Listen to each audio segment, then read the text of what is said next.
Chatter by Ethan Kross, full book summary. Have you ever caught yourself spiraling into negative thoughts, feeling overwhelmed by the voice in your head that just won't stop? What if I told you that this constant chatter isn't just normal, but something you can control and even harness to improve your mental clarity and well-being? In today's video, we'll explore Chatter by Ethan Kross, a book that delves into how you can turn the endless noise in your mind into a powerful tool for personal growth. Stick around to discover practical techniques to quiet your mind, boost your focus, and take control of your inner dialogue. Chapter 1: The Double-Edged Sword of Self-Talk. Imagine for a moment that you're gearing up for an important event, whether it's a job interview, a crucial presentation, or a big game. As you prepare, there's a voice in your head offering advice. It tells you to rehearse your answers, reminds you of your accomplishments, and reassures you that you're capable. This voice is helpful, right? It calms your nerves, boosts your confidence, and helps you organize your thoughts. Now picture the same scenario, but this time the voice in your head changes its tune. Instead of lifting you up, it whispers fears. What if you mess up? What if you forget your lines? What if you fail? Suddenly, that helpful voice becomes a source of stress and self-doubt. Instead of calming your nerves, it sends you into a spiral of anxiety. That's the double-edged sword of self-talk, the inner voice we all carry with us. Sometimes it's our best ally. Other times, it's our worst enemy. In Chatter, Ethan Kross begins by introducing us to this powerful inner voice that shapes how we think, feel, and act. It's a voice that has the potential to elevate us to success or drag us down into failure.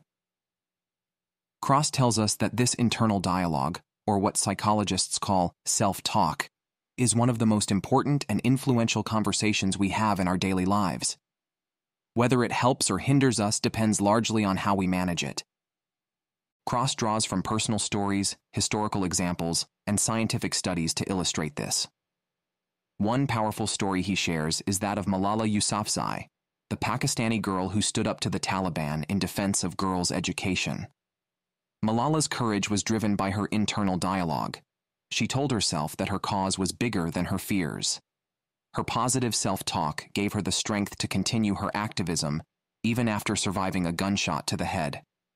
This is an example of the inner voice at its most powerful, motivating and inspiring action in the face of fear. But Kross also points out how this inner voice can betray us. Consider the case of athletes who, despite their physical prowess, crumble under pressure. Kross shares the example of a world-class golfer who, after missing a key shot, spiraled into a mental slump that lasted for years. His inner dialogue became dominated by self-doubt and criticism, leading to what sports psychologists call the yips, a psychological condition where even the simplest of tasks becomes impossible because of mental interference. This golfer's experience shows how damaging self-talk can be when it turns into what Kross calls chatter, the endless, negative, and repetitive thoughts that hijack our focus and undermine our confidence. So, what is it that makes self-talk both helpful and harmful? According to Kross, it's the content and direction of the dialogue that matter. When we use self-talk to encourage ourselves, plan ahead, and stay focused, it's a powerful tool. But when self-talk spirals into rumination, where we get stuck in a loop of negative thoughts, it becomes a source of stress and anxiety. This is the essence of the double-edged sword. The same voice that can guide us to success can also drag us into despair, depending on how we manage it. Kross wants us to understand that the key to harnessing the power of self-talk lies in learning to manage the chatter. He emphasizes that chatter is natural. Everyone experiences it. The problem isn't having negative thoughts. It's letting those thoughts dominate our mental landscape. And while some people seem naturally better at managing their inner dialogue, the good news is that anyone can learn to control their chatter with the right tools and strategies. In this opening chapter, Kross sets the stage for the rest of the book by showing us just how influential our inner voice can be. Whether we're preparing for a major event or simply navigating our daily lives, self-talk plays a central role in shaping our experience. It's a voice we can't escape, but we can learn to harness it. The journey toward mastering our inner dialogue begins with understanding the dual nature of self-talk, how it can both help and hurt us. And as Cross points out, this understanding is the first step toward transforming our relationship with the voice inside our heads. Chapter 2: Chatter and its impact on well-being.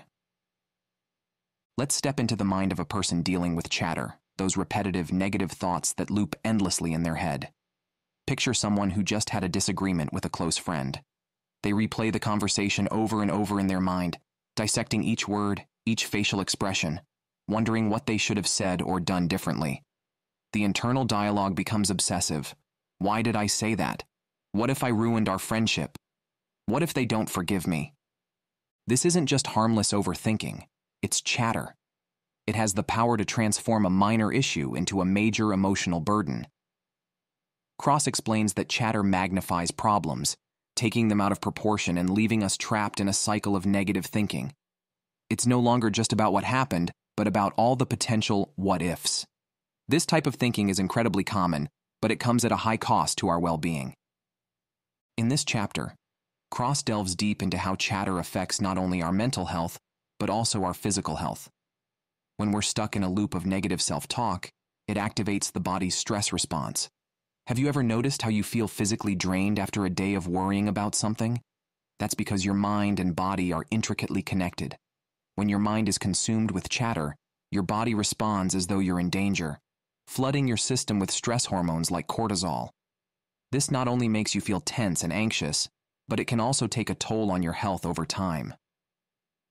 Cross highlights numerous studies showing the connection between stress, mental chatter, and physical health. Chronic chatter can weaken your immune system, making you more susceptible to illnesses. It can cause insomnia, as your mind races with thoughts while your body is trying to sleep.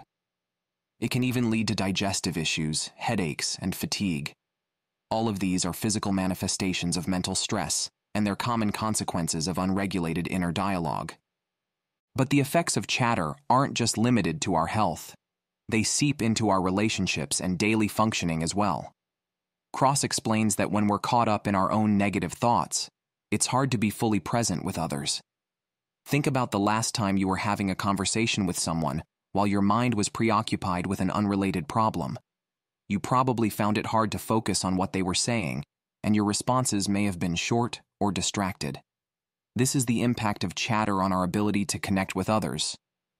When our mental energy is consumed by negative self-talk, we have less cognitive and emotional resources to invest in the people around us. In fact, Cross shares a striking example from his research. He and his colleagues studied couples who were going through periods of stress. What they found was that when one partner was consumed with chatter, their ability to be supportive and empathetic towards the other partner decreased. The constant focus on their own problems made it difficult for them to be present in the relationship, leading to tension and emotional disconnection. This shows that chatter not only harms our mental and physical well-being, but can also strain our most important relationships. Chatter can also negatively impact our performance, whether at work, school, or in sports. Imagine someone preparing for an important presentation.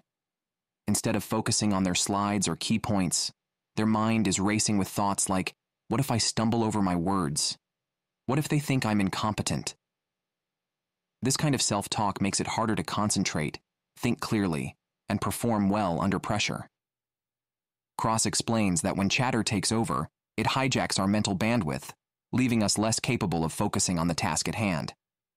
He cites research showing that people who are trapped in loops of self-critical thinking perform worse on cognitive tasks than those who have managed to quiet their inner voice. This is because the brain can only handle so much information at once. When chatter dominates, there's less room for critical thinking, creativity, and problem solving. But why do we chatter in the first place? Cross explains that it's rooted in evolution. Our ancestors needed to stay hypervigilant to survive, constantly scanning their environment for threats and thinking through potential dangers. This is the origin of our brain's tendency to fixate on negative thoughts. But in modern life, this hypervigilance often works against us. Instead of helping us avoid physical threats, it causes us to obsess over social or emotional ones, leading to stress and anxiety.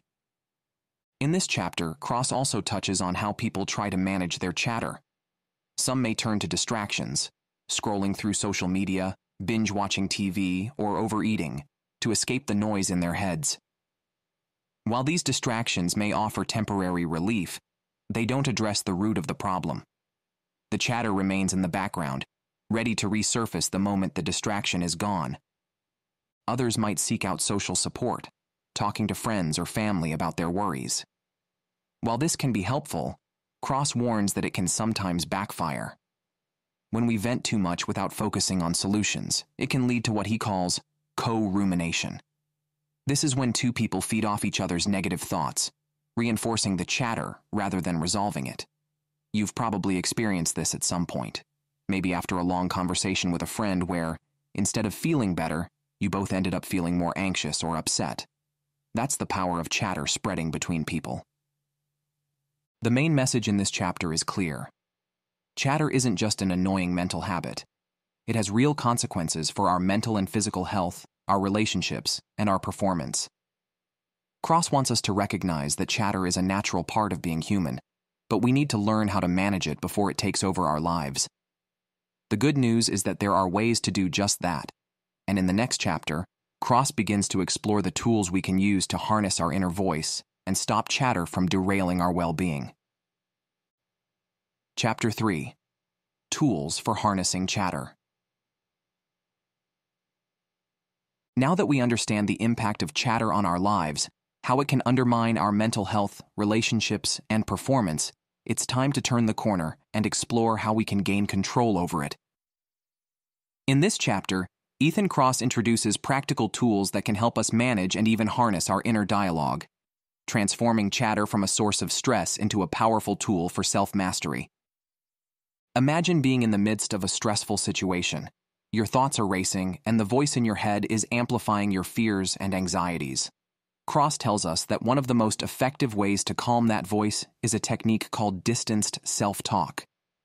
This tool involves addressing yourself in the third person, almost as though you were offering advice to a friend. It might sound simple, but the effects are profound. When we step back and observe our situation from a distance, we gain perspective. Instead of saying, "I'm so stressed about this meeting, I'm going to mess up," you shift to something like, "You're feeling anxious right now, but you've prepared for this meeting. You've got this."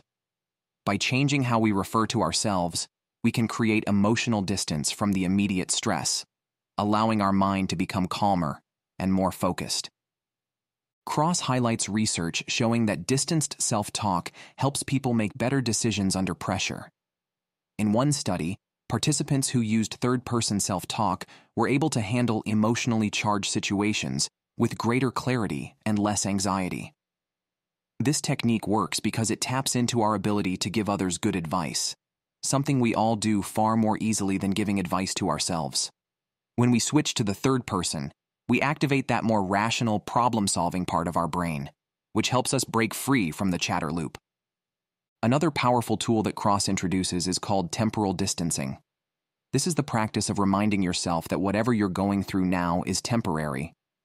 It's a way of stepping back from the immediacy of your feelings by considering how you'll feel about the situation in the future. Imagine you're going through a rough patch at work, and your mind is consumed with thoughts like, "This is terrible. I'll never get through this." With temporal distancing, you might tell yourself, "In a week or a month, this situation won't seem nearly as bad." By shifting your perspective to the future, you can reduce the emotional intensity of the present moment. Cross points out that our brains tend to overestimate how much distress we'll feel in the long run. What seems overwhelming now will likely be much less significant with time.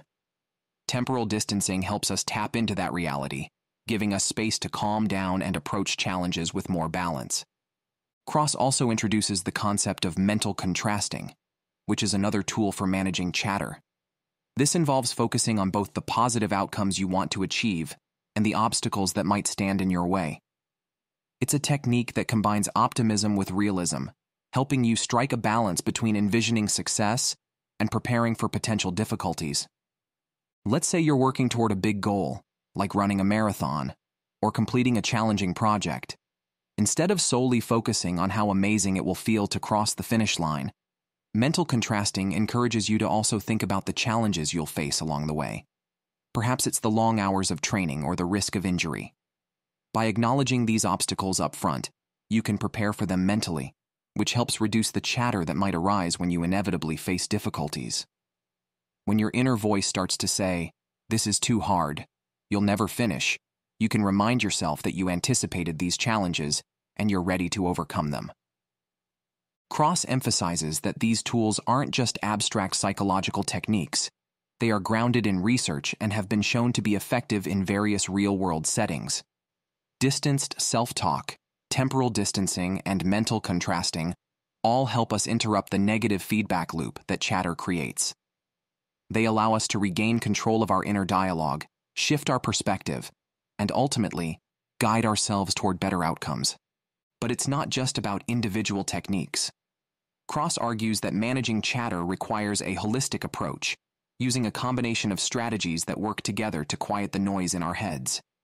In addition to the tools for shifting our perspective, Cross discusses the importance of rituals in helping to manage chatter. He explains that rituals, whether they are personal habits or cultural practices, create structure and predictability, which can soothe the mind and reduce anxiety. For example, some people might have a pre-performance ritual before stepping on stage, like a deep breath, a specific stretching routine, or even a mantra they repeat to themselves.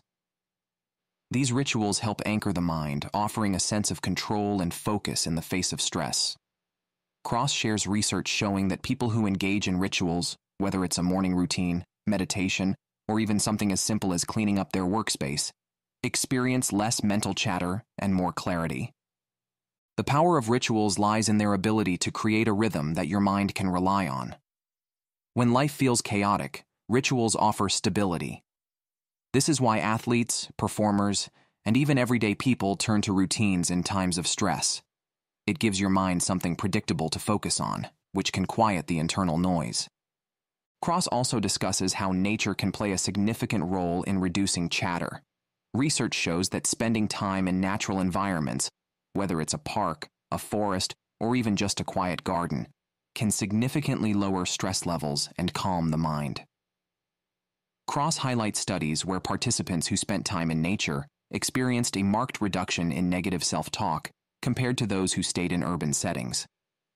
The sights, sounds, and smells of nature help shift our focus outward, away from the internal chatter, and reconnect us with a broader, more peaceful perspective. But it's not just about physically going into nature. Cross points out that even looking at pictures of nature or having plants in your home or office can have a calming effect. The key is to create environments, both external and internal, that promote calm and focus, rather than chaos and noise. At this point, you might be wondering if chatter is something we can ever fully eliminate. The answer, according to Cross, is no. Chatter is a natural part of the human experience. It's something our minds evolved to do, constantly scanning for threats and thinking about problems. However, what we can do is learn to manage it.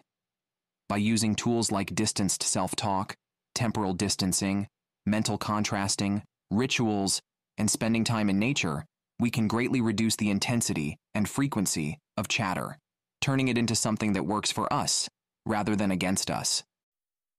Chapter 4. The Role of Environment.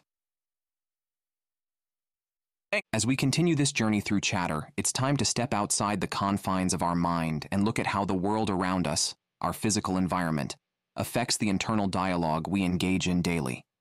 Up until now, we've explored how personal strategies like distanced self-talk, temporal distancing, and rituals can help us tame the chatter in our heads. But what if I told you that your surroundings, the spaces you inhabit, and even the people you spend time with, have a significant influence on your inner voice? In this chapter, Ethan Cross shifts the focus to the external world, illustrating how our environment plays a key role in shaping our mental state. Have you ever noticed how stepping into a cluttered, chaotic room can make you feel stressed or scattered? On the flip side, spending time in a clean, organized space can leave you feeling calm and focused. This isn't just a coincidence. Cross explains that the external environment can amplify or quiet our inner chatter, depending on how it is structured. Let's start by looking at clutter, which many of us live with daily, whether it's the stacks of paper on our desks or the random objects scattered around our homes. Cross explains that clutter can act as a visual reminder of tasks we haven't completed or decisions we've postponed. When your environment is full of unfinished business, it keeps your mind in a state of alertness, constantly reminding you of the things you have to do. This can amplify chatter, causing your mind to spin with thoughts like, I still need to sort through those papers, finish that project, organize that closet. It's not just about mess or cleanliness, it's about mental bandwidth. Our brains are constantly taking in sensory information from our surroundings, and when our environment is chaotic, it becomes harder to focus. In this way, physical clutter contributes to mental clutter, keeping the chatter loud and persistent. Cross suggests that a simple way to reduce mental chatter is to declutter your space. Tidying up can give you a sense of control, which helps quiet the mind and create a mental space for focus and relaxation. Cross also emphasizes the importance of creating environments that promote calm, whether at work or at home. Think about how you feel when you walk into a peaceful, minimalist room versus a busy, over-decorated one. It's not just aesthetics. The physical space around you influences your emotional state. By designing spaces that are clean, orderly, and free from distractions, you can create an environment that supports mental clarity rather than adding to your internal noise. Beyond the physical environment, nature plays a significant role in shaping our inner dialogue. Cross delves into the science of why spending time in nature is one of the most effective ways to reduce chatter. Numerous studies show that even a short walk in a park or a moment spent looking at trees can have a profound effect on the brain. Nature has a calming effect because it reduces what scientists call cognitive load. In other words, when you're in nature, your brain doesn't have to work as hard to process the world around you. Cross introduces us to the concept of soft fascination, which refers to the gentle, undemanding way that natural environments capture our attention. Unlike urban environments, which are full of sharp edges, loud noises, and constant stimuli, nature provides a soothing backdrop that allows the mind to relax. When we're in nature, our brains can unwind from the constant demands of modern life, giving us a break from the chatter. This doesn't mean you need to hike through a forest to benefit from nature's calming effects. Even small doses, like spending time in a garden, watching the clouds, or looking at a photo of a serene landscape, can help quiet the mind. Cross points out that this is why people who spend more time in nature tend to report lower levels of stress and anxiety. In one of the studies he cites, participants who spent just 20 minutes in a park showed significant reductions in cortisol, the stress hormone, compared to those who stayed in urban settings. The message is clear. If you're looking for a quick and effective way to dial down your inner chatter, stepping outside and immersing yourself in nature is one of the best things you can do. But it's not just the physical world that influences our inner dialogue. Our social environment also plays a crucial role. In this chapter, Cross explores how the people around us can either help us manage our chatter or, sometimes unintentionally, make it worse. Have you ever noticed that after talking to a certain friend, you feel more anxious or stressed than before? Or perhaps after a conversation with someone else, you feel calm, reassured, and more in control. This isn't just about the content of the conversation. It's about how different types of social interactions influence your mental state. Cross explains that venting, something many of us do to cope with stress, can actually backfire if done in the wrong way. While it might feel good to get your worries off your chest, constantly talking about your problems without focusing on solutions can lead to something called co-rumination. This is when two people share and amplify each other's negative thoughts, essentially feeding off one another's anxiety and chatter. Instead of feeling relieved after venting, you might find that you feel even more overwhelmed. This doesn't mean you shouldn't talk to others about your problems. It's all about how you do it. Cross emphasizes that constructive conversations are key. When we talk to others who can offer support, advice, and perspective, it can help us break free from the cycle of chatter. The key difference is that instead of just rehashing your worries, These conversations help you gain clarity and distance from the problem. The best kind of support doesn't just involve listening, it involves helping you shift your perspective, see the bigger picture, and focus on solutions. Cross shares examples from his research that show how social support can be a powerful tool for managing chatter when used correctly. In one study, participants who talked about their problems with someone who offered practical advice and reassurance were more likely to feel better afterward compared to those who simply vented. The takeaway is clear. Who we surround ourselves with and how we engage with them can either help calm our inner dialogue or add fuel to the fire. The chapter also touches on digital environments, particularly the role of social media in amplifying chatter. Cross highlights how platforms like Instagram, Twitter, and Facebook are designed to keep us engaged, but often at the cost of our mental well-being.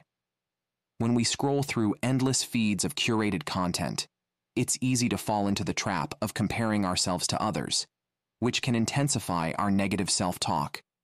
The constant exposure to idealized images of other people's lives creates a mental landscape ripe for chatter.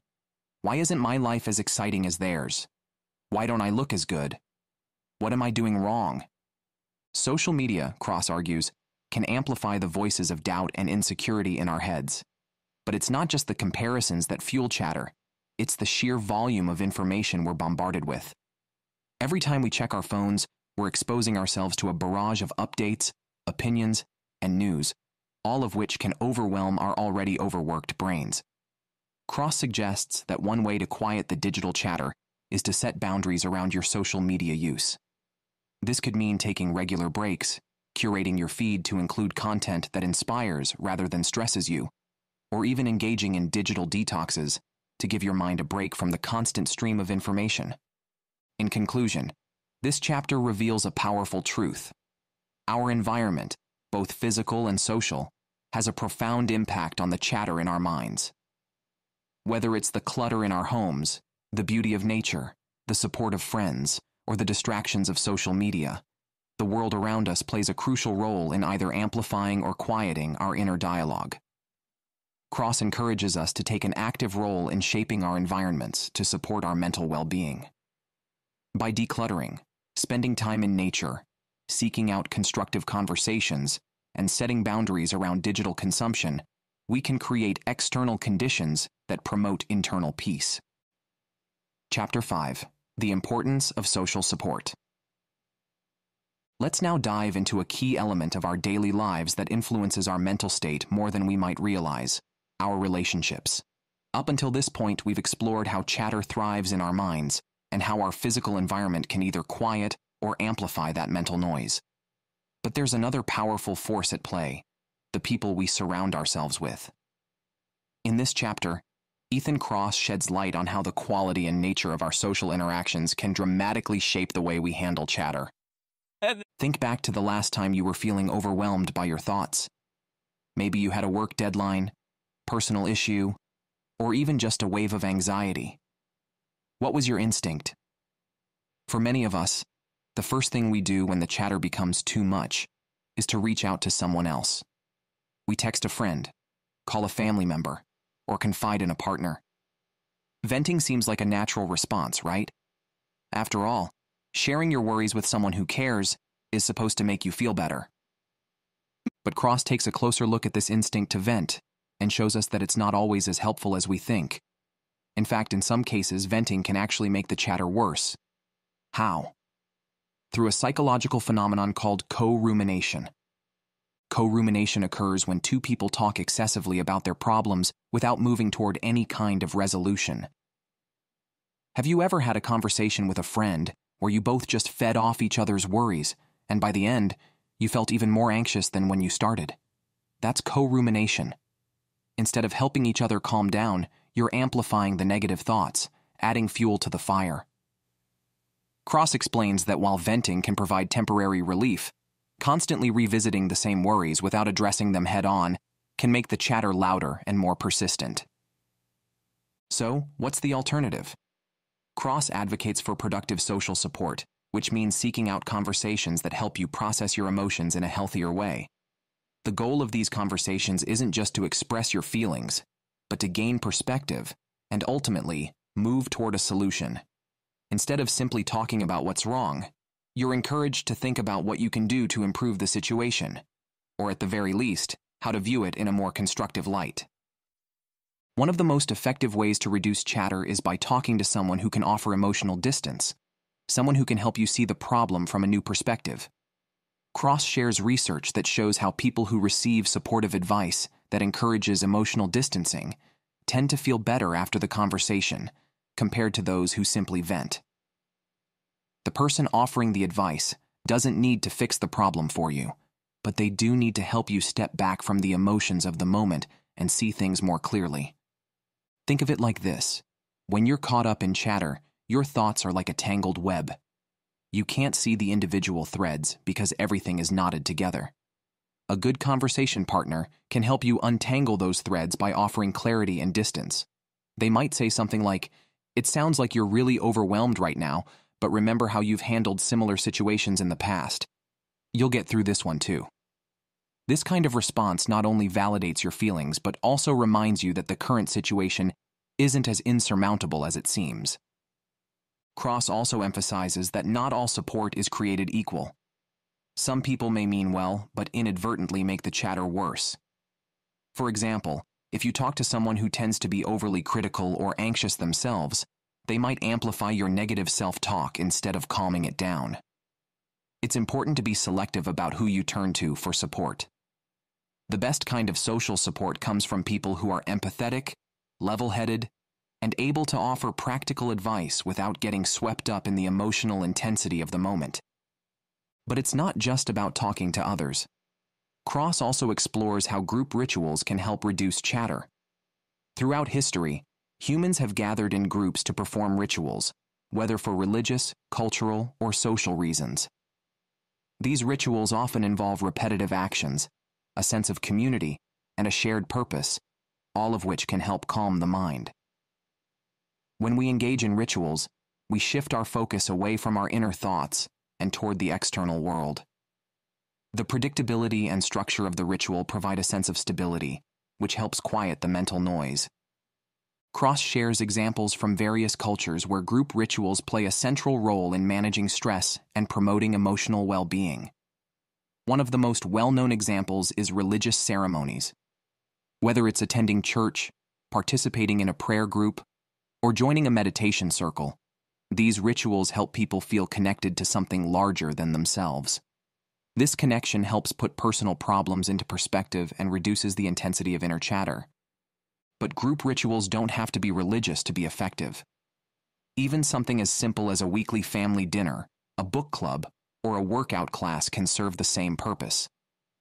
The key is that these activities provide a sense of community and structure, which helps anchor the mind and reduce the mental chatter that often comes with uncertainty or stress. Cross encourages us to think about the group activities in our lives and how they might be serving as informal rituals that help us manage our thoughts. If you don't have any such rituals, he suggests creating new ones, whether it's scheduling regular dinners with friends or joining a community group that shares your interests. Another important aspect of social support that Cross explores is the power of storytelling. When we tell stories about our experiences, we're not just sharing information. We're organizing our thoughts in a way that helps us make sense of them. Storytelling helps us take a chaotic series of events and turn them into a coherent narrative, which can significantly reduce the mental chatter that comes from uncertainty. Imagine going through a difficult experience, like losing a job or ending a relationship. At first, your mind is filled with chatter. What went wrong? What will I do now? What if I never find another job, partner? But as you start to tell the story of what happened, whether to a friend, therapist, or even to yourself in a journal, you begin to create a narrative around it. You start to make sense of the events, and in doing so, you gain perspective. This is the power of storytelling. By organizing our thoughts into a narrative, we're able to see the bigger picture and quiet the noise of the moment. Cross emphasizes that narrative building isn't about ignoring or minimizing your problems. It's about creating meaning out of them. By telling the story of what happened, you're able to see the problem in context, which helps you realize that it's just one chapter in your life, not the whole story. This shift in perspective can significantly reduce the intensity of chatter. In this chapter, Cross offers a variety of insights into how we can use our social connections and storytelling to reduce chatter. Whether it's through constructive conversations, group rituals, or organizing our thoughts into narratives, the people around us play a crucial role in helping us manage our inner dialogue. The lesson here is clear. While chatter might originate in our minds, the way we interact with others can either amplify or quiet that internal noise. By seeking out the right kind of social support, participating in group activities, and using storytelling to make sense of our experiences, we can take control of our mental chatter and create a more peaceful, focused inner world. Chapter 6: Rituals and Their Calming Effects. In the fast-paced world we live in, it's no surprise that many of us feel overwhelmed by our own thoughts. The demands of work, family, social obligations, and the constant noise of the digital world leave little room for peace of mind. Yet, amid all this chaos, there's a powerful, time-tested tool that can help quiet our mental chatter: rituals. In this chapter, Ethan Cross takes us on a journey to explore how rituals, whether personal or cultural, play a critical role in calming the mind, grounding our thoughts, and providing stability in an uncertain world. When you hear the word ritual, you might think of religious ceremonies, traditions, or perhaps even something mystical. While rituals certainly exist in these contexts, Cross expands the definition to include any structured, repetitive action that gives us a sense of control over our lives. Rituals, as Cross explains, are not just spiritual or cultural practices. They can be deeply personal and embedded in our daily routines. Whether it's making your morning coffee the same way every day, following a bedtime routine, or engaging in a pre-performance ritual before a big event, these simple, consistent actions help quiet our internal chatter. Why are rituals so effective at calming the mind? Cross breaks it down by explaining that rituals create structure, and structure provides a sense of predictability. When the world feels chaotic, and when our inner voice is spiraling with uncertainty, rituals offer a safe harbor. By giving us a predictable set of actions to follow, rituals reduce the need for constant decision-making, freeing up our mental energy and reducing the noise in our heads. One of the most famous examples Cross shares comes from the world of sports. Consider athletes preparing for a big game or competition. Many of them have strict pre-game rituals that they follow religiously. For some, it might be listening to the same playlist, eating the same meal, or even tying their shoelaces in a particular order. While these actions might seem trivial, they serve a deeper purpose. These rituals help athletes manage the intense pressure they're under by giving them something concrete to focus on. In the face of overwhelming stress, their rituals offer a sense of control and familiarity, which helps reduce performance anxiety and quiet the mental chatter that could otherwise sabotage their focus. But it's not just athletes who benefit from rituals. Cross explains that rituals can be incredibly useful for anyone dealing with stress, anxiety, or uncertainty. Let's say you're preparing for a big presentation at work. Your mind is racing with thoughts like, what if I forget my points? What if I mess up? Instead of getting lost in these worries, you can create a simple ritual to ground yourself. Maybe it's as basic as taking a deep breath, repeating a positive affirmation, or organizing your materials in a specific way. The key is that this ritual gives your mind something to latch onto, something predictable and within your control. It doesn't eliminate the stress, but it helps reduce the intensity of the chatter. Cross also delves into the psychological effects of rituals and why they're so calming. When we engage in a ritual, we activate parts of our brain that are associated with routine and habit, which require less cognitive effort than making decisions or solving problems. This automaticity is soothing because it allows us to go on autopilot, at least for a little while, freeing us from the burden of overthinking. In a world where we're constantly bombarded with decisions, what to wear, what to eat, how to respond to an email, rituals offer a much-needed respite. They give us a moment of clarity in a sea of mental noise. Cross explains that rituals also tap into something deeper, a sense of meaning and purpose. In many cultures, rituals are used to mark significant life events, weddings, funerals, births, and religious ceremonies. These rituals provide a sense of continuity, connecting individuals to something larger than themselves, whether it's a community, a tradition, or a higher power. This connection to something greater can provide a powerful antidote to the isolation and self-focus that often come with chatter. When we participate in a ritual that has personal or cultural significance, we're reminded that we're part of a larger narrative, which helps put our individual worries into perspective. Cross shares the story of a young man named Jared who had been struggling with anxiety during his first year of medical school. The pressure to succeed was immense, and Jared's mind was constantly racing with thoughts of failure. Despite his best efforts, he couldn't seem to quiet the chatter in his head. That is, until he rediscovered a ritual from his childhood.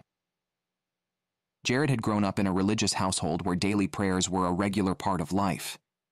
He realized that these moments of prayer had always brought him a sense of peace and clarity.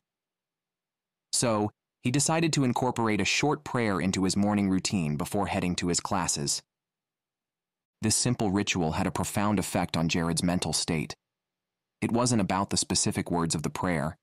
It was the act of engaging in a structured, familiar practice that helped calm his mind and give him a sense of stability. Every morning, he would take a few moments to pray, and during those moments, the chatter in his head would quiet. He felt more centered and focused, and as a result, he was better able to handle the pressures of medical school. This example shows how even a brief ritual, when practiced consistently, can have a powerful impact on our mental well-being. But Cross is quick to point out that rituals don't have to be tied to religion or cultural traditions to be effective. Personal rituals, no matter how small, can offer the same benefits. Think about your own life. Are there any routines or habits that you follow that bring you a sense of peace? Maybe it's as simple as taking a walk every evening, doing yoga before bed, or enjoying a cup of tea in the morning. These personal rituals can serve as anchors in your day, helping you reset your mind and reduce the mental chatter that builds up throughout the day. Cross also highlights the importance of creating new rituals, especially during times of change or transition. Life is full of uncertainties, and when we're facing major transitions, moving to a new city, starting a new job, or going through a breakup, it's easy for the chatter to take over. One of the most effective ways to navigate these transitions is by establishing new rituals that bring a sense of stability and continuity. For example, if you've just moved to a new city and feel overwhelmed by the change, you might create a ritual of exploring a new neighborhood every Saturday. This gives you something predictable to look forward to, which can help reduce the feelings of uncertainty and anxiety that often accompany big life changes. In fact, Cross explains that rituals are particularly useful during times of grief or loss. When we lose someone we love, our minds are often flooded with chatter, regrets, questions, and what-ifs. Rituals, such as memorial services, lighting candles, or creating a personal tribute, can help channel that grief in a structured way, providing a space for reflection and healing. These rituals don't erase the pain, but they help create a container for it, allowing us to process our emotions in a healthier way. Another powerful aspect of rituals is their ability to create a sense of control in situations where we might feel powerless. Cross points out that one of the reasons chatter thrives is because it often stems from a feeling of being out of control, whether it's a situation we can't change or a future we can't predict. Rituals help restore a sense of agency by giving us something we can control, even if it's as small as how we organize our desk or how we prepare for bed. When we feel more in control of our immediate environment, it becomes easier to manage the chatter in our minds. In this chapter, Cross makes it clear that rituals are a powerful tool for managing our inner dialogue. Whether they're personal, cultural, or religious, rituals provide structure, meaning, and a sense of control, all of which help reduce mental chatter. By incorporating simple rituals into our daily lives, we can create moments of calm and clarity in a world that often feels overwhelming. Chapter 7. Technology and Chatter. In today's world, our lives are more connected than ever before. We can reach anyone, anywhere, with just a tap of a finger. Social media platforms allow us to share moments, express opinions, and stay updated with what's happening in the world in real time. But while technology has undoubtedly brought us closer together and made life more convenient, it's also opened the floodgates for a new form of chatter, the kind that comes from endless scrolling, constant notifications, and the perpetual comparison of our lives to the filtered images of others. In this chapter, Ethan Kross explores how technology, particularly social media, can either fuel the fire of our internal dialogue or, when used correctly, help us manage it. Kross begins by painting a picture that many of us are all too familiar with. You're sitting at home after a long day, and you decide to relax by checking your social media accounts. What starts as a quick glance turns into an hour of scrolling, and before you know it, your mind is consumed with thoughts. Why does she look so happy? Why didn't I get invited to that event? How do they have time to travel so much? What was meant to be a brief distraction has now sparked a flurry of negative self-talk. You feel inadequate, anxious, and even lonelier than before. This, Kross explains, is one of the downsides of living in a hyper-connected digital world. Social media, with its constant stream of updates and carefully curated images, creates a perfect breeding ground for comparison-driven chatter. When we see others presenting the best versions of their lives, celebrating accomplishments, enjoying vacations, or looking their absolute best, it's easy for our inner voice to turn critical. We begin to question our own lives, wondering why we're not as successful, happy, or attractive as the people we see online. Kross explains that this comparison can ignite a loop of negative self-talk that feeds our insecurities and amplifies feelings of inadequacy. But it's not just the comparisons that fuel chatter. Kross highlights how information overload plays a significant role in keeping our minds noisy. In the past, people were exposed to a limited amount of information each day, perhaps a few conversations, some work tasks, and the evening news. Now, thanks to smartphones and social media, we're constantly bombarded with updates, notifications, and breaking news. Our brains are always processing new information, and this relentless stimulation makes it harder to quiet the internal dialogue. Think about the last time you received a notification on your phone. Even if it wasn't important, your mind likely shifted focus, momentarily distracted by the new piece of information. Kross explains that each of these interruptions, no matter how small, disrupts our ability to concentrate and amplifies the chatter. Our minds become like an internet browser with too many tabs open, each demanding attention and pulling us in different directions. The result is mental exhaustion and a growing sense of overwhelm. So, how can we manage the chatter in a world where technology is so deeply embedded in our daily lives? Kross doesn't suggest that we need to abandon technology altogether. Instead, he offers practical strategies for mindfully managing our digital consumption. One of the first steps, he explains, is recognizing that not all digital content is created equal. Just as certain environments can amplify or quiet chatter, the type of content we consume online can have a profound impact on our mental state. Kross encourages us to curate our digital environments in the same way we might curate our physical spaces. This means being intentional about the accounts we follow, the types of content we engage with, and how much time we spend on social media.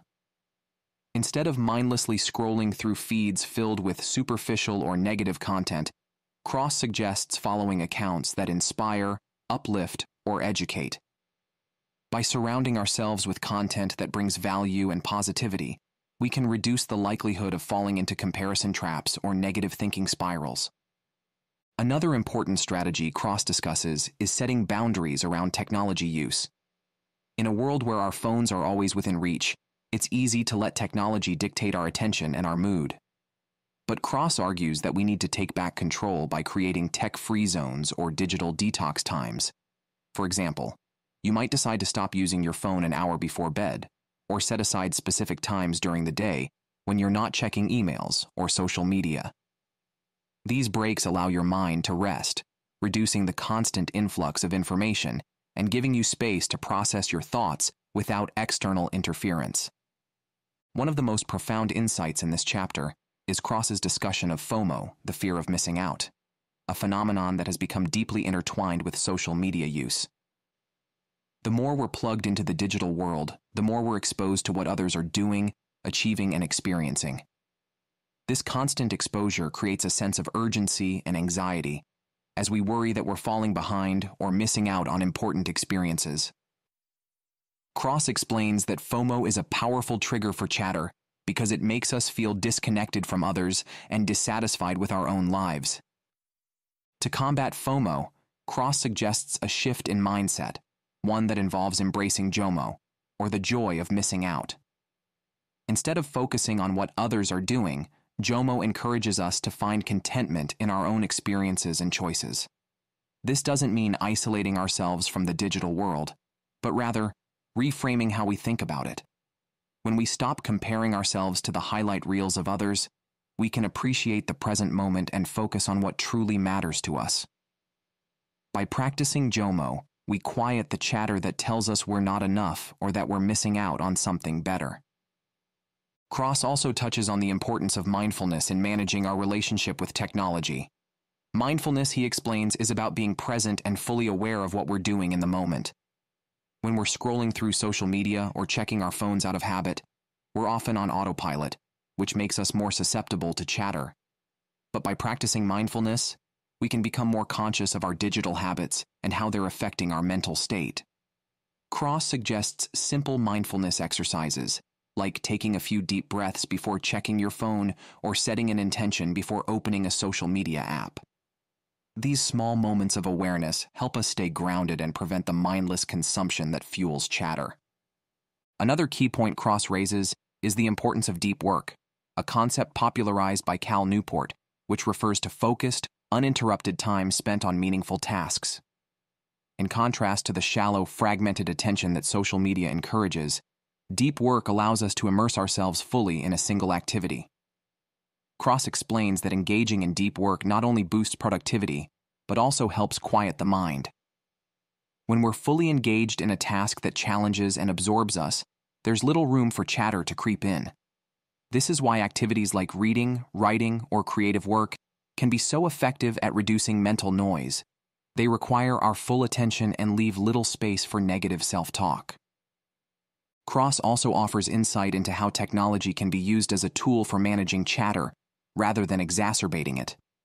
For example, apps that promote mindfulness, meditation, or cognitive behavioral techniques can help us gain control over our thoughts and reduce anxiety. He highlights the growing field of digital well-being tools designed to help people manage their relationship with technology and cultivate healthier mental habits. By using technology intentionally, whether it's through mindfulness apps, guided meditations, or even digital planners, we can harness its potential to support, rather than undermine, our well-being. In this chapter, Cross delivers a clear message. While technology is an integral part of modern life, it doesn't have to dominate our minds or fuel our internal chatter. By taking control of how we engage with technology, curating our digital environments, setting boundaries, practicing mindfulness, and embracing JOMO, we can quiet the noise and create space for more meaningful, focused, and peaceful thoughts. In the end, it's not about rejecting technology, but about learning to use it in ways that support our mental health rather than detract from it. Chapter 8. Building Emotional Resilience. As we move deeper into chatter, we begin to explore one of the most crucial aspects of managing our internal dialogue: emotional resilience.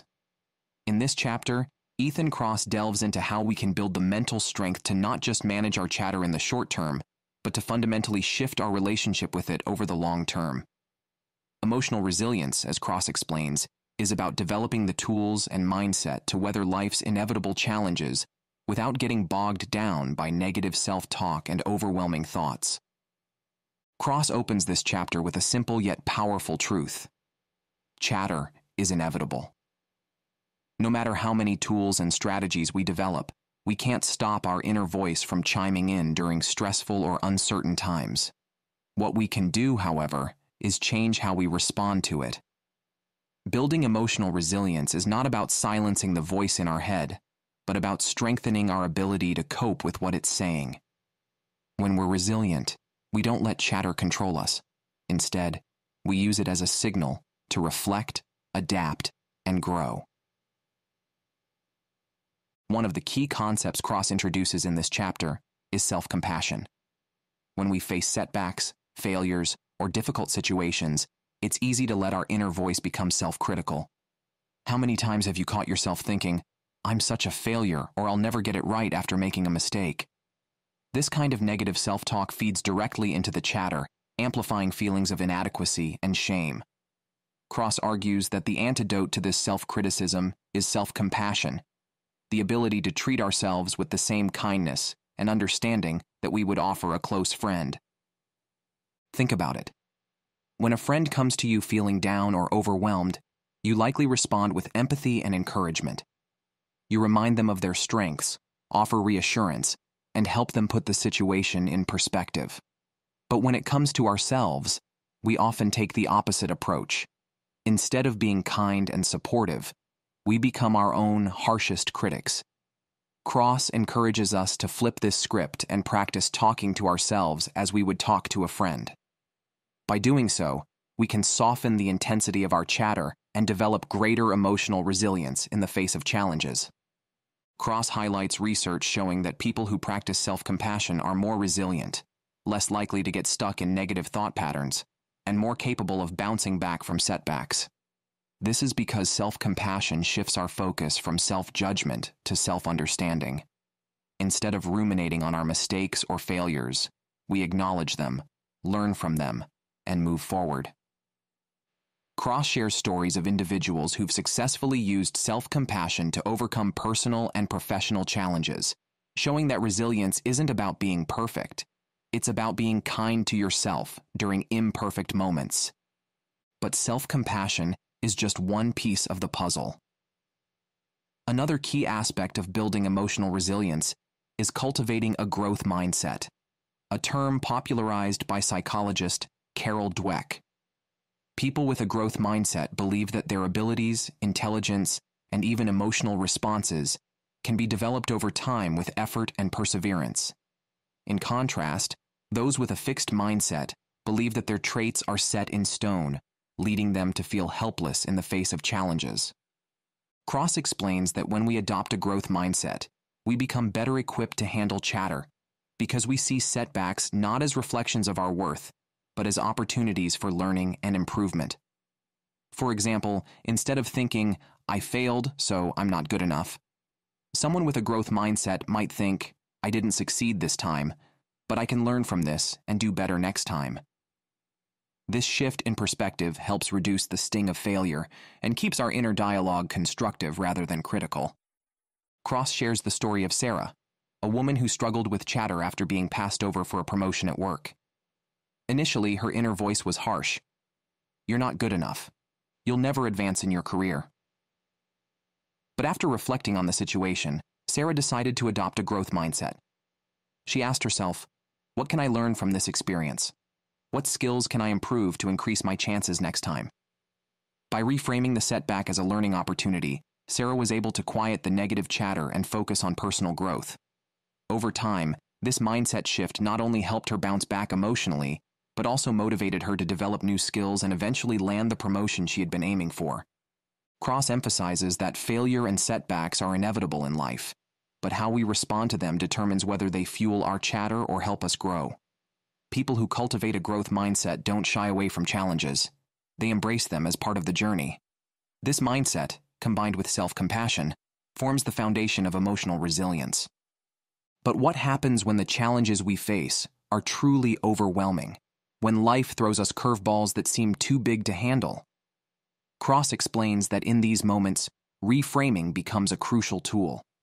Reframing involves changing the way we interpret and react to a situation by looking at it from a different angle. Instead of focusing on the negatives, we find ways to see the positives or at least the lessons that can be learned from the experience.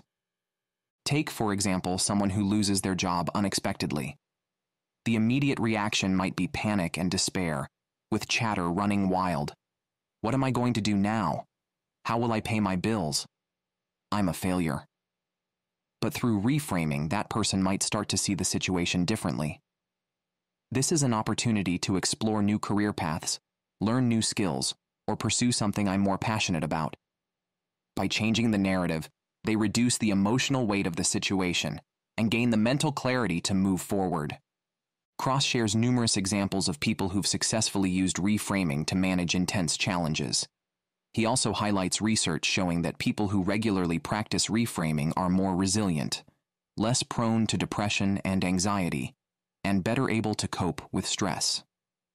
Reframing doesn't mean denying the difficulties you're facing.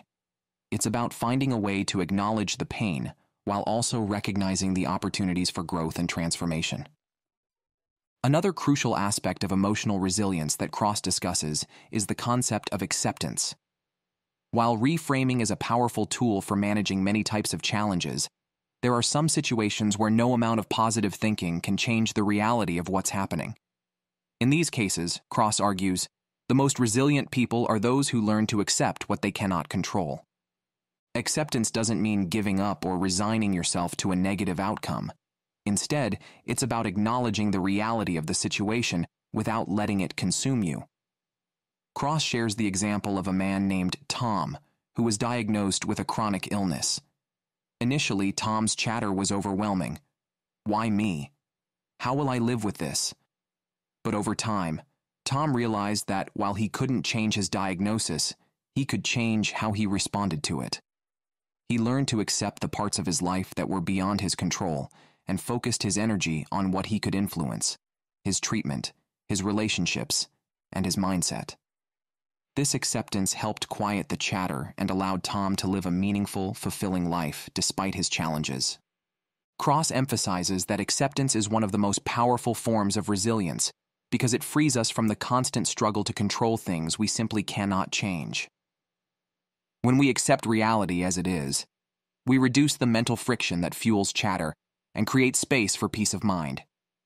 Finally, Cross discusses the importance of community and connection in building emotional resilience. While self-compassion, a growth mindset, reframing, and acceptance are all personal tools, emotional resilience is often reinforced by the support we receive from others. Cross explains that resilient people don't try to go it alone. They lean on friends, family, and community during tough times. Whether it's through talking about their experiences, seeking advice, or simply spending time with loved ones, social support plays a crucial role in quieting chatter and building resilience. Research shows that people with strong social connections are more likely to bounce back from adversity, and Cross encourages readers to cultivate these connections actively. Whether it's joining a group with shared interests, reaching out to a friend during a tough time, or participating in community activities, building a support network helps us stay grounded and resilient in the face of life's challenges. As Cross brings this chapter to a close, he leaves us with a powerful message. Emotional resilience is not a fixed trait. It's something we can all develop, regardless of where we start. By practicing self-compassion, adopting a growth mindset, learning to reframe challenges, embracing acceptance, and seeking social support, we can strengthen our ability to manage chatter and navigate life's ups and downs with greater ease and confidence. Conclusion: embracing the inner voice. As we reach the final chapter of Chatter, Ethan Cross brings us full circle, reminding us that the journey through our inner dialogue is not about silencing the voice in our head, but rather learning how to master it. Throughout the book, we've explored the ways in which our internal chatter can either drive us towards success or pull us into a downward spiral of negativity. We've learned how this chatter can affect our well-being, relationships, and performance, and we've been introduced to a range of tools and strategies to help us take control of it. Now, in the conclusion, Cross reflects on what it means to truly embrace our inner voice, not as an enemy to be feared, but as a guide to be nurtured and harnessed for personal growth. Cross opens the final chapter by reminding us of a key point. Chatter is a natural part of being human. The voice in our head is an evolutionary tool, one that has helped us survive by analyzing the world around us, preparing for challenges, and reflecting on past experiences. The goal of mastering chatter is not to eliminate it entirely, because that's impossible, but to ensure that this inner dialogue serves us rather than sabotages us.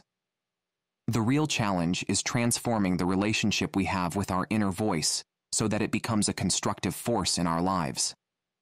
One of the most profound ideas Cross touches on in this final chapter is the concept of befriending our inner voice. Too often we view our chatter as something to battle against, something that's out to get us. But Cross argues that this adversarial relationship only amplifies the negativity. The more we try to fight the chatter, the more it digs in its heels. Instead, Cross suggests that we treat our inner voice with curiosity and compassion. When we approach our thoughts with curiosity, we're able to examine them from a distance, asking questions like, why am I thinking this? What is this thought trying to tell me? Curiosity turns our inner dialogue into a learning opportunity rather than a threat. For example, if you're caught in a loop of negative chatter about an upcoming presentation, instead of berating yourself for being anxious, you might ask yourself, what's behind this anxiety? Is there something I can do to feel more prepared? By treating your inner voice as a guide rather than a critic, you can extract valuable insights from the chatter and use them to your advantage. Cross shares stories of people who've successfully reframed their relationship with their inner voice, learning to use it as a tool for self-reflection and growth. These individuals didn't silence their chatter. Instead, they learned to listen differently. They recognized that their inner voice was pointing out areas where they could improve, highlighting insecurities that needed to be addressed, or signaling unresolved emotions that required attention. By engaging with their inner dialogue in this way, they turned a source of stress into a powerful driver of personal development. Cross also emphasizes the importance of flexibility in managing our inner voice. He explains that no single strategy works in every situation. The tools we've learned, distanced self-talk, reframing, rituals, nature, social support, are all valuable, but their effectiveness depends on the context. The key to mastering chatter is knowing which tool to use and when to use it. For example, distanced self-talk might be helpful in a high-stress moment, but rituals might be more effective when we're trying to build long-term resilience. Learning to adapt and be flexible in our approach is critical to successfully managing chatter over time. Another powerful insight in this final chapter is Cross's discussion of the stories we tell ourselves. Throughout the book, we've seen how narrative building, whether through storytelling or reframing, can help us organize our thoughts and make sense of difficult experiences. But Cross goes deeper here, exploring how the overarching narratives we create about our lives shape our inner dialogue. If we see ourselves as victims of circumstance, our inner voice will likely reflect that belief, leading to more negative chatter. But if we view ourselves as agents of change in our own lives, our inner dialogue becomes more constructive and solution-focused. Cross encourages us to take control of the story we're telling ourselves. This doesn't mean ignoring the challenges we face or pretending everything is perfect. Rather, it means consciously shaping the narrative of our lives in a way that empowers us. For example, instead of thinking, I'm never going to succeed because I keep failing, we can shift to a narrative that says, each failure is teaching me something valuable that will help me succeed in the future. By actively choosing the story we want to live by, we can influence the tone and direction of our inner voice. In this final reflection, Cross also touches on the concept of purpose. When our lives are grounded in a sense of purpose, our inner dialogue tends to become more focused and positive. Purpose gives us a clear direction and helps us prioritize what really matters, making it easier to tune out the noise of chatter that doesn't serve our goals. Cross argues that one of the most effective ways to quiet unnecessary chatter is to stay deeply connected to our sense of purpose. Whether that's a career goal, a personal mission, or a set of values we hold dear. When we're aligned with our purpose, our inner voice naturally becomes a supportive guide rather than a source of distraction. To close the book, Cross reflects on the broader implications of mastering chatter, not just for ourselves, but for the world around us. He points out that our inner dialogue doesn't just affect us personally. It influences how we interact with others and how we contribute to our communities. When we're overwhelmed by chatter, we're less present, less empathetic, and less able to engage meaningfully with those around us. But when we learn to manage our inner voice, we free up mental and emotional energy to invest in our relationships, our work, and our broader goals. Cross reminds us that mastering chatter is a lifelong journey. There will always be moments when our inner voice gets the best of us, when the noise becomes too loud to ignore. But with the tools and strategies we've learned, we can navigate these moments with greater awareness and resilience. We can catch ourselves before we spiral into negativity, and we can use our inner voice as a source of guidance and strength rather than stress and doubt. The journey to mastering chatter is deeply personal, but it's also universal. We all have an inner voice, and we all face moments when that voice feels overwhelming. The key is to remember that we are not at the mercy of our thoughts. We have the power to shape them, to guide them, and to use them in ways that help us grow. By embracing our inner voice, rather than fighting it, we open ourselves up to a richer, more focused, and more fulfilling life. In the end, chatter is a call to action.